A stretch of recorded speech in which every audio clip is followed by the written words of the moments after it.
Olá, meus amores, tudo bem com vocês? Como é que vocês estão? Espero que todos estejam bem. Eu sou a professora Wilde e esse é nosso podcast de história sobre as fontes do historiador. Então, o historiador, gente, ele estuda os acontecimentos ocorridos e de que modo se vivia em determinadas épocas, tempo e lugares, espaço. Aí vocês devem estar se perguntando, né? Mas como ele faz esse trabalho? Como encontrar informações a respeito do que muitas vezes aconteceu há vários e vários séculos atrás. Esse trabalho de análise do passado ele é feito com base em fontes, vestígios, indícios ou evidências históricas, que são marcas das experiências dos seres humanos ao longo dos tempos, e elas podem ser materiais ou imateriais. Como exemplo de evidências materiais, temos documentos escritos, como cartas, manuscritos, artigos de jornais e certidões de nascimento. Visuais, como fotografias, pinturas e gravuras. Mobiliário, como móveis e vestuários, roupas. Além de uma série de outros objetos, como moedas, ferramentas e etc. E hoje, graças às novas tecnologias, o historiador ele também pode utilizar depoimentos orais gravados, filmes, exames da área médica e muito mais. Já as evidências imateriais são modos de fazer de um determinado bordado ou alimento.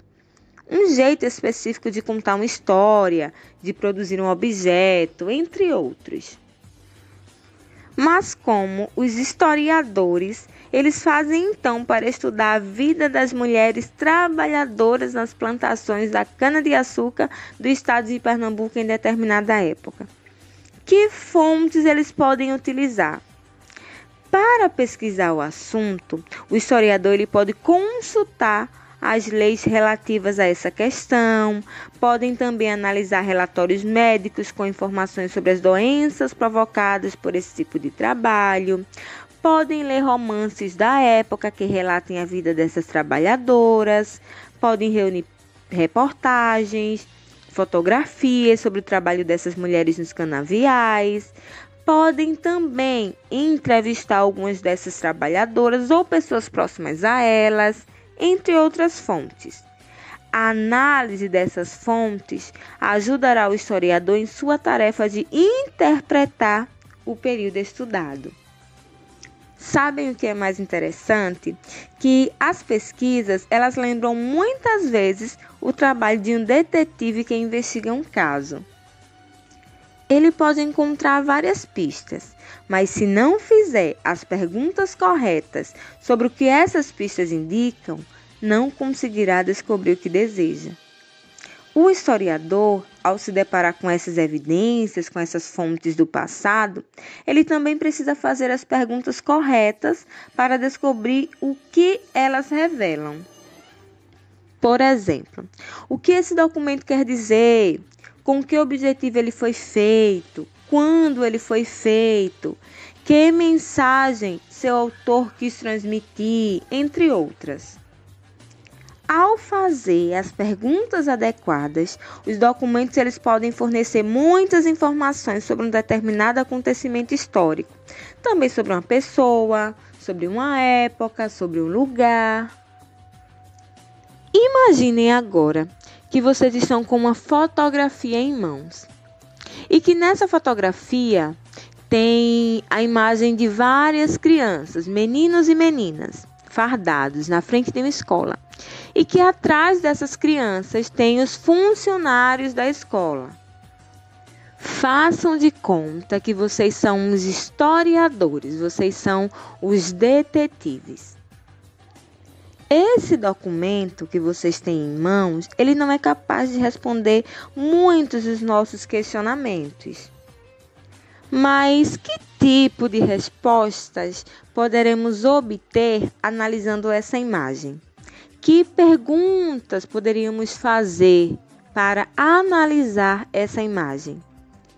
Vocês poderiam perguntar, por exemplo, como essas crianças estão vestidas, como as meninas estão vestidas, como os meninos estão vestidos. Podemos afirmar que essa escola ela aceitava ambos os sexos, meninos e meninas, só observando essa imagem? Podemos dizer que os meninos e as meninas eles estudavam na mesma sala? Como estão vestidos os funcionários por trás dessas crianças? Por que vocês acham que esse momento ele foi registrado? A quem interessava esse registro? As imagens, pessoal, são documentos históricos que podem fornecer informações sobre o contexto em que foram produzidos. A produção de imagens foi uma das primeiras formas que o ser humano ele utilizou para registrar e compartilhar com outros seus conhecimentos, suas crenças, suas emoções. Milhares de anos antes de inventar a escrita, os grupos humanos eles já se expressavam por meio de inscrições e pinturas nas rochas e em paredes das cavernas. É o que nós conhecemos por pinturas rupestres. Pode ser que você nunca tenha pensado nisto, mas uma imagem, pintura ou mesmo uma fotografia não é um registro fiel da verdade, ou seja, ela não mostra algo como realmente aconteceu. É por esse motivo que ao ler uma imagem nós precisamos ter preocupações semelhantes às que temos ao ler um texto, ou seja, qual é a ideia central? O que o autor quis informar? Por que tal imagem ela foi produzida? Podemos dizer, portanto, que as imagens elas são representações de uma realidade, de uma pessoa ou de um momento histórico. Por trás de sua produção, há interesses, mensagens que se deseja passar, aspectos que se deseja esconder e etc.